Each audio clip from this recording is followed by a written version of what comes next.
What's going on, everybody? Brett here. My YouTube channel is Good Talk Gaming, and I'm back playing some more Total War Warhammer 2 on the multiplayer scene.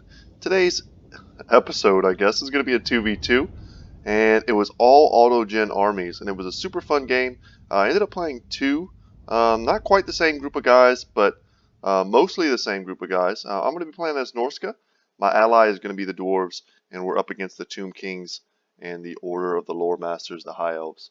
So I kind of feel like the Dwarves and I have the home field advantage just because we're fighting on the snow, and I brought a woolly mammoth to a snow fight, and that seems like a pretty big advantage. But let me go ahead and go over the army comps, because I think it's pretty important in a Regiment of Renown. I'm sorry, not Regiment of Renown. I've been doing so many of the Regiment of Renown videos. But no, this is an auto-gen army, so the team comps are very, very important because they are random. So a quick aside, in terms of stipulations, of course I do the auto-gen, but I try to change it up a little bit. I do something a little bit different. Most auto-gen videos that I've ever seen, you have to keep the chevrons, you have to keep all the crummy spells. I give the players that I play with the option to go ahead and remove any spells that you're not going to use, and to remove any chevrons that you don't want. And that usually frees up quite a bit of gold.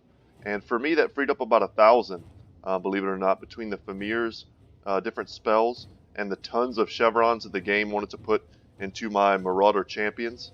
So between that, I was able to get 2 extra groups of Marauder hunters with javelins, and I also have a Marauder hunters with the throwing axes. Even heavier armor piercing on these guys, but a little bit shorter range. They're all pretty decent in melee though, and we'll see if that comes into play at some point this battle. One group of spearmen here holding my flanks against any type of cavalry that may come out of the woods. At this point in the game, I could not see these dragon princes off to the sides, but I will be able to see them pretty shortly.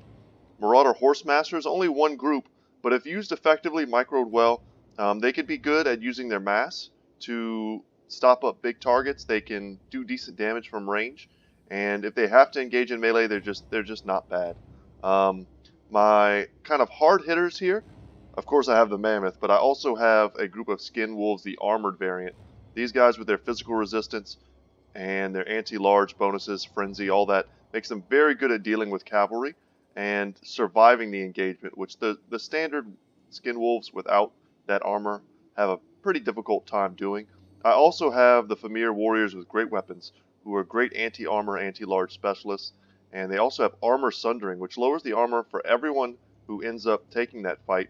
And these dudes also have from the mist, so a static 22% missile resistance is pretty valuable on them as well. And then I have 2 groups of the Norscan warhounds, which I'm going to be doing my best to find homes this game. There aren't that many elements of our our opponent's armies that the warhounds can really get into, and I'm going to have to be pretty sneaky about how I do it. And I think I do a pretty decent job of getting these guys their value this game. And then, as I mentioned, I do have the Famir Balefiend with the Lore of Fire, and I have him stripped down to just have, let's see, I have Fireball, of course, it's one of my favorite spells in the game, and then I also have the Piercing Bolts of Burning. It's a relatively cheap spell for how much damage it can do, especially against the Tomb Kings. And you're going to see how much damage I managed to do with this spell and this Famir Balefiend. That one spell pretty much pays for the character himself, and I would consider bringing that if I were you guys. My one Regiment of Renown is the Brutes of the Hounds, and these guys are amazing. They cause fear. They are, of course, unbreakable, and their stats are just ridiculous. But against lots and lots of overwhelming archer fire, they can go down pretty quickly, and then you kind of just get sad because you just lost a really, really cool unit. So my ally here is going to be, of course, playing the Dwarves, and he auto-genned an army that at first looked ridiculous, but on second thought was pretty amazing, and he played it perfectly. I have no doubt this guy plays Dwarves for sure, just by the way he set up his army. He's got the miners with blasting charges out front to absorb charges and also to throw out their blasting charges, which do fire damage and are ultimately very good against the Tomb Kings. He also has, in the center here, 3 groups of hammerers is what the computer gave him. 3 groups. They're going to absolutely smash anything on this side of the battlefield. Flanked by just standard dwarf warriors on this side, but iron breakers here And I thought I could have sworn he had 2 groups of Iron Breakers, but maybe just 1. So 1 group of Iron Breakers. We could take a look at these bad boys if you've never seen them before. Nope, there are 2. They're just kind of mixed up with my Norskins. We deployed somewhat together, which I think is a pretty good strategy. But check out these dudes. Look at the beards on these bad boys. Alright, and then we also have the Dwarf Warriors with great weapons off to the back. So a little bit of armor piercing in cheap form. But this is kind of the most important part of his army. More important than the Ulthar's Raiders, who are very good at focusing down large targets. More important than Belegar Iron Hammer, who's taken a few of his abilities to buff nearby troops and himself. These guys. These are the Iron Drakes. These are standard Iron Drakes. He's got 3 of them. Unbelievably lucky. At first glance, this looks like this would be a bit of a liability, right? They have short range. They can't really fight in melee. They're pretty tanky with 125 armor.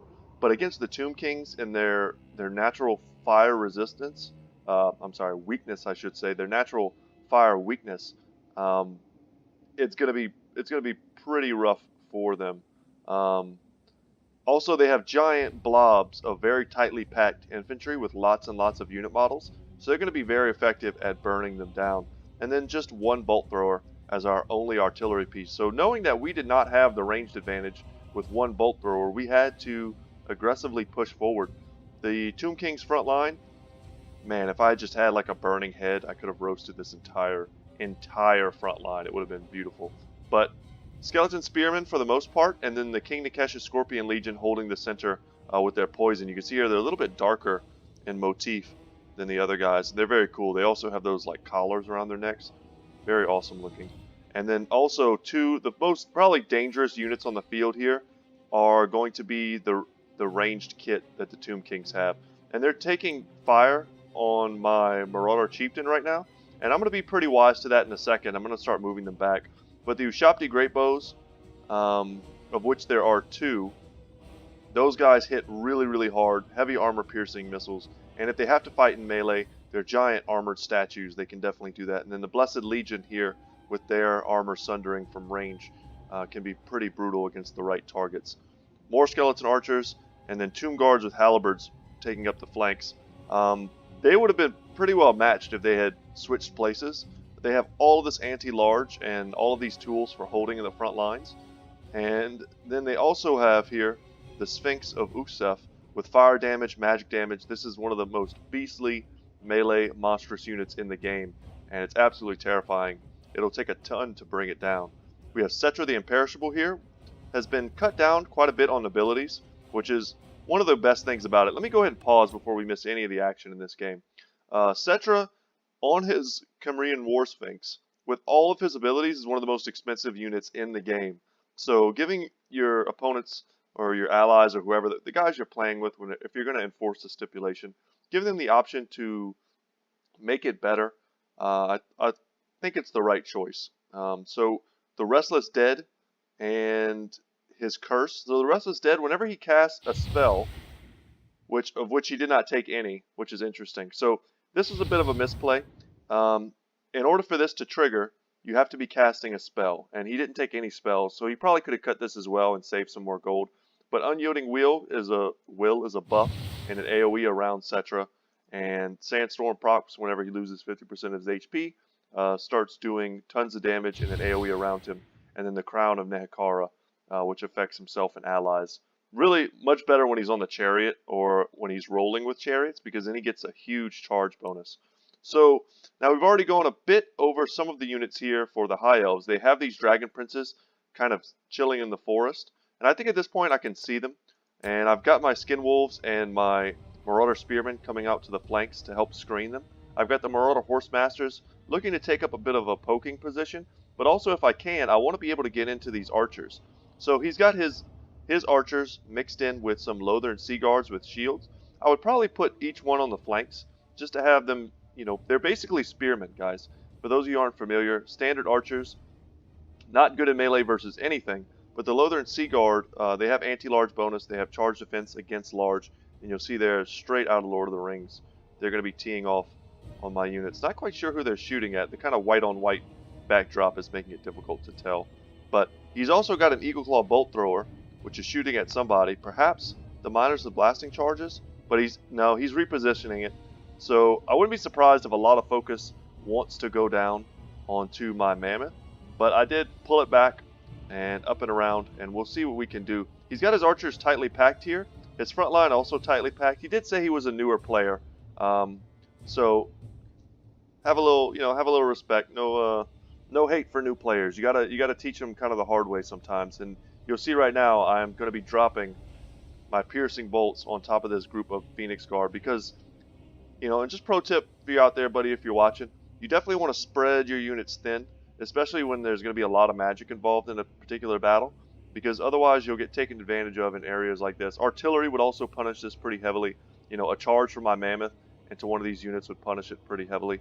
But Spearmen in the center, Swordmasters of Hoeth with their heavy armor piercing are going to be a pretty powerful opponent versus these Marauder champions. And of course Phoenix Guard are an insanely strong anti-large unit that causes fear and also has a 30% physical resistance bonus.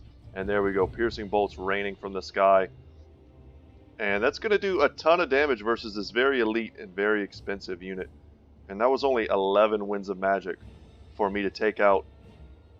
Oh, it's still going. It's so brutal. That was not overcasted, guys. That was 50% of the HP of a group of Phoenix Guard.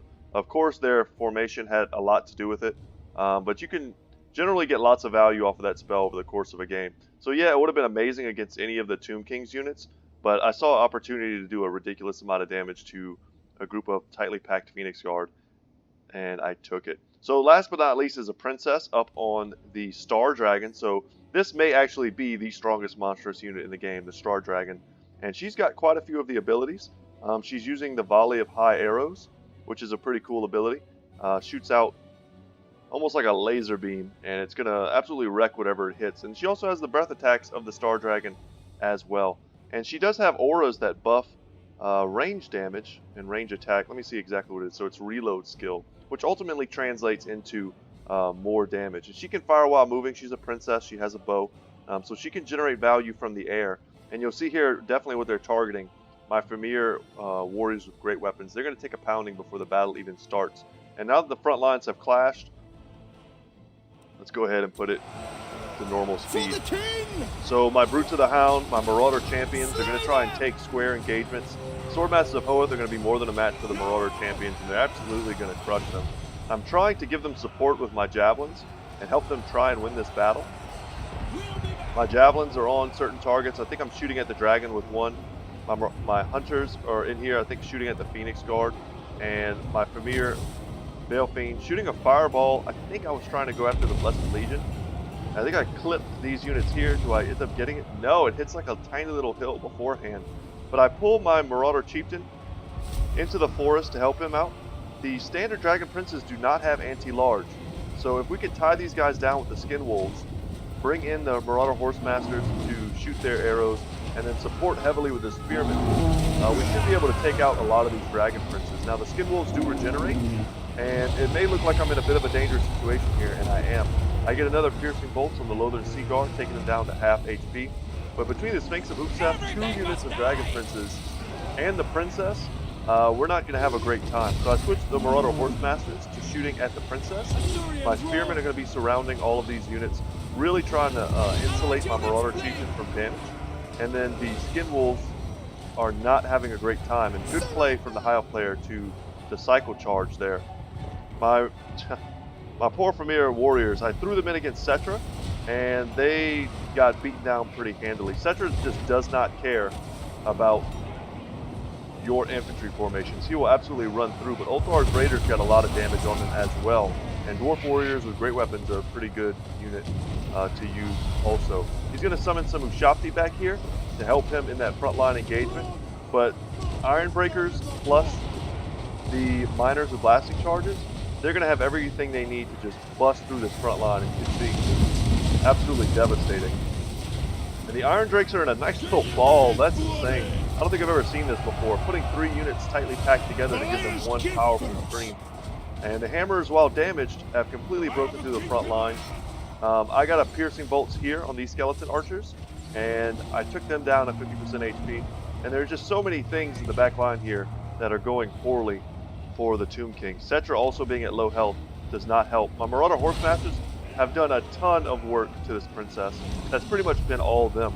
The Dragon Princes have been forced to go elsewhere and try and deal with other threats, while I was able to go completely up and around with my Norscan Warhounds and begin the process of harassing these archers. And they're going to get in there and do tons of damage. Look at them, they're like horned wolves. They're pretty intense. And the High Elf player is going to be pretty good on, trying to chase off my Norscan Warhounds. I had them trying to get in amongst the archers, but the Northern Sea Guards make that tough. And here we go. So despite taking some damage on the Marauder Chieftain early, he's now in a very winnable fight versus the Sphinx of Utsef, which is really holding his own. It's a beautiful unit, but look how much bigger the Mammoth is. It's kind of insane. But with the support of the spears, at some point he tried to pull him out, and then I rushed in with my Marauder Horsemasters to use their mass to help pin it in the fight. And the Spearmen, the Skin Wolves with their pretty heavy weapon strength, they're going to be able to do a lot of damage here. And once again, I'm coming back in with my Norscan Warhounds. I'm trying to be effective with them. The Dragon Prince is chasing off one of my units, but while they do that, I get in the back with another. A lot of my javelins are out of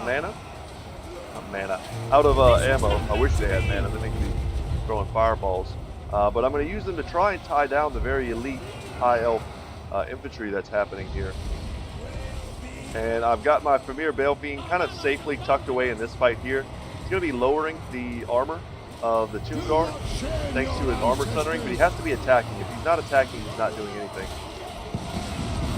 Didn't even get an attack off. I must have just been casting something. But they're doing their best. These Ironbreakers still had ammo. Oh my god.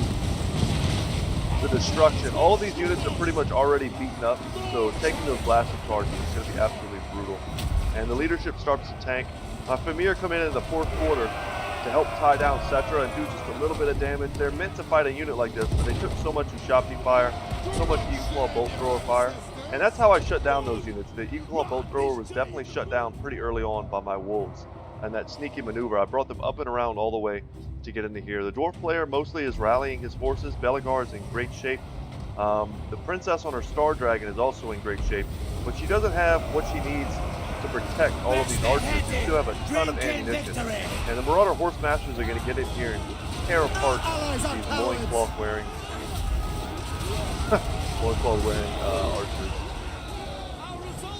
Skin Wolves, what a horrifying opponent. If you could just keep them alive, try not to lose as many models as possible, that way you can allow that regen to do its work over the course of a long battle. And I'm kind of picking and choosing where I want my Mammoth to go, and I'm spreading my forces out to try and chase off every single routing unit, and to get that value, make sure they run off the battlefield. The Star Dragon still had quite a bit of HP, but at that point it was too late. Cetra went down. You'll see the corpse of his Chimerian War Sphinx there. Belegar, the Famir, tag teaming it, lots of armor piercing from the dwarves, and his very healthy Iron Drake line allowed him to push through that front line and ultimately helped us overwhelm that flank. So that was a fun one. Look how many kills I got on this Famir Balefiend. Honestly, had I just stuck to using the piercing bolts for the entire battle and, maybe timed them a bit better, a bit less aggressive. I was pretty aggressive with them. Had I spread them out over the course of a very long battle, I feel like I could have gotten even more kills, which is kind of insane to say. Let's see here. The Brutes of the Hound and my champions, one of them got decimated early on fighting the Swordmasters of Hoeth. We can kind of look at these guys, 103 kills. That's pretty great. The other one, however, 157 kills. That was one that I detached against one of the spearmen early on in the battle as I was kind of diverging my front line and spreading out my forces.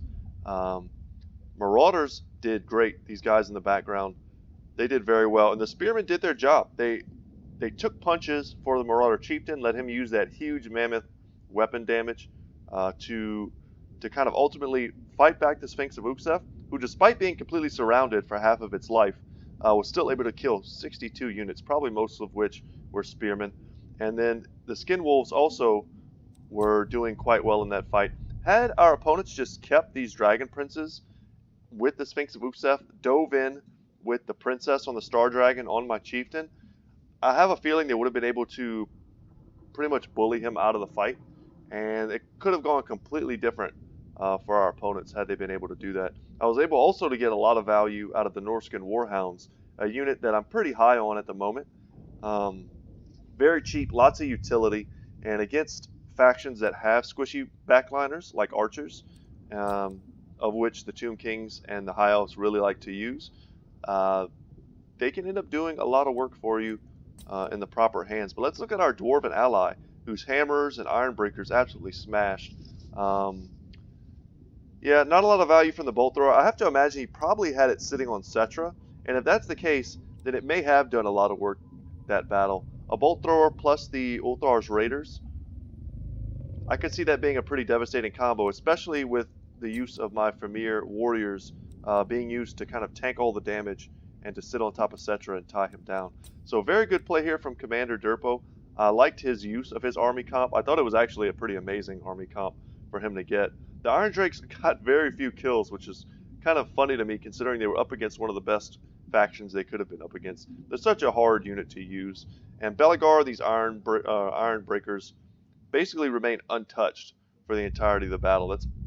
That's pretty insane. So had it come down to a long, grindy fight, few things can beat the tankiness of an Iron Breaker when mixed with their Liege Lord Belegar Iron Hammer. So the front line here did their job. The Ushapti obviously got their value, as they almost always do. And then the Dragon Princes found a home, tearing up my poor doggos. But guys, thank you so much for watching. Thanks to Lion's Sin of Pride and Scotland's Finest for playing these games. And we, like I said, we ended up playing 2. Scotland's Finest, I know play 2, and I think Commander Durpo was my ally for both games, and we had a lot of fun. So thank you to you guys. I know 1 or 2 of you ended up subscribing to the channel, so I want you to know that I appreciate that, and hope you guys add me on Steam. And add me on Steam if you want to send me replays. That goes to anyone out there watching. If you're a subscriber and you want to send me replays, please feel free. So thanks a lot, guys. That's all I got for you today. Once again, my name is Brett, and my channel is Good Talk Gaming. And I will catch you in the next one, guys. See you later.